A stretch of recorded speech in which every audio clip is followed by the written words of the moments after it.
The day the janitor shut down the boardroom. No one remembered his name. Not the junior analysts who rushed past him with their coffees. Not the executives who barely noticed his presence as they made their way to meetings in tailored suits. Even the receptionist, who nodded politely every morning, never once asked for his name. To them, he was just the janitor. But to Raymond Knox, every hallway he polished, every trash bin he emptied, and every server room he swept was part of a job he took pride in because it gave him peace. It gave him structure. It kept him away from the chaos he once lived in. Raymond wasn't always a janitor. 18 years earlier, Raymond had worn a different uniform. One with a name badge that read Lead Systems Architect Cybersecurity Division. He once held 3 patents, consulted for the Department of Defense, and had his work cited in academic journals on network encryption. But then the storm came. His wife passed from cancer within 5 months of diagnosis. His son was lost to the streets, another statistic in a city that chewed up young black men and left their mothers to mourn. And Raymond, once the genius behind digital fortresses, found himself too broken to code, too hollow to lead. So he vanished from the boardrooms, from his colleagues, from the online papers that once quoted his predictions. He sold their suburban home, took a job at a mid-tier commercial building in the heart of the city, and started over. The company that owned the building was Larkwell and Dunning, a global financial consultancy. Prestige clung to its glass facade like ivy. Inside, ambitious 20-somethings pitched million-dollar ideas while middle-aged VPs traded stories of IPOs, mergers, and elite universities. But none of them ever saw Raymond for more than the man who took out the trash. That was until the system crashed. It was a Monday morning in early spring when the alarms started. Not fire alarms. Something worse. Screens across all 23 floors went black. Laptops froze. The in-house app controlling access badges, digital whiteboards, financial projections gone. Even their private cloud storage had vanished into digital silence. Someone call IT. Is this a ransomware attack? I can't access my files. On the 22nd floor, in the executive boardroom, panic was beginning to rot the composure of those who wore $1,000 watches and drove leased Bentleys. The CIO, Evan Sloan, was sweating through his shirt, punching keys on his encrypted tablet like a man trying to defuse a bomb. It's a breach, he finally said. Someone's in our system. Lock it down, barked Patrick Wexler, the CEO. We can't afford a leak. We have private equity clients. Merger data this could destroy us. Firewall's been hijacked. Whoever did this knew the architecture, Evan muttered, his voice trembling. They didn't brute force their way in.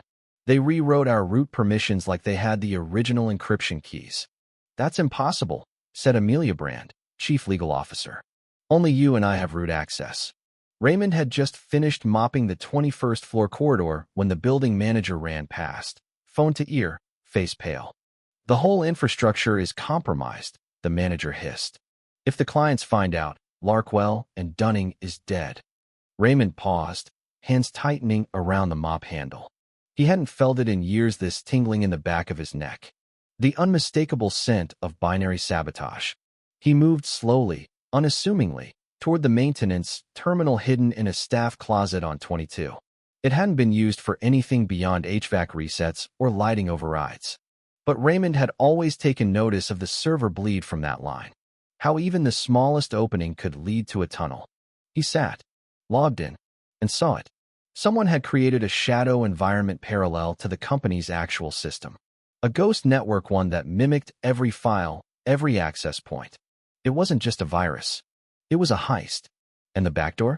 It had come through the internal scheduling app.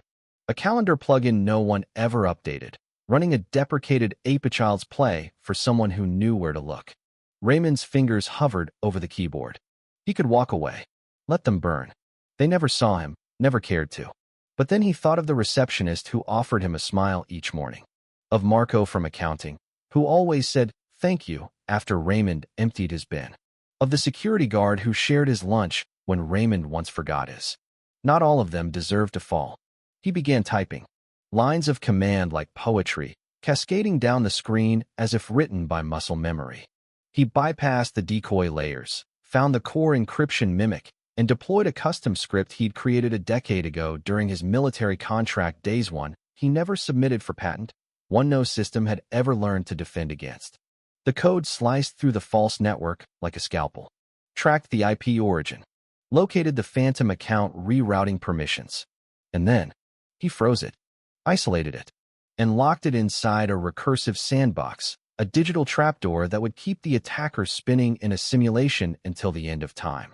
He stood, cracked his knuckles, and walked out. By the time Raymond entered the boardroom with his janitor badge still clipped to his chest, Evan Sloan was 2 minutes away from a nervous breakdown. "Excuse me," Raymond said gently. Patrick Wexler turned. "Now is not the time. We're in the middle of—" "I fixed it," Raymond said. They all stopped. Evan blinked. "What?" "I quarantined the attacker. They came through your meeting app. Calendar Sync Pro. It was leaking credentials. You never patched it." "Who are you?" Amelia demanded. Raymond didn't answer. Instead, he walked to the control console at the side of the room, entered a short command, and pressed enter. All across the screens, lights blinked back to life. Dashboards reappeared. Financial data flowed like returning blood through veins. The room went still. "What? How?" Evan whispered. "I sandboxed their tunnel. Deployed a ghost loop inside the rogue instance. They'll think they're still in, but they're not. They're watching a fake mirror. Meanwhile, your real systems are behind a 3-layer buffer. It's not perfect, but it'll hold until you reset your root certs." He turned to leave. "Wait," Patrick called. "Who the hell are you?" Raymond paused. "Just the janitor," he said quietly. "Bull," Evan stammered. "Nobody pulls that kind of security lockdown in 5 minutes unless they wrote the damn code base. I did. 18 years ago. Before your board bought the licensing rights and renamed it Lark Secure OS." Silence crashed over the room. Patrick slowly rose. "Raymond Knox? From Veritas Cyber Defense." Raymond nodded once. Amelia's lips parted. "You vanished. Everyone thought you were dead." "I was," Raymond said, "in the ways that mattered."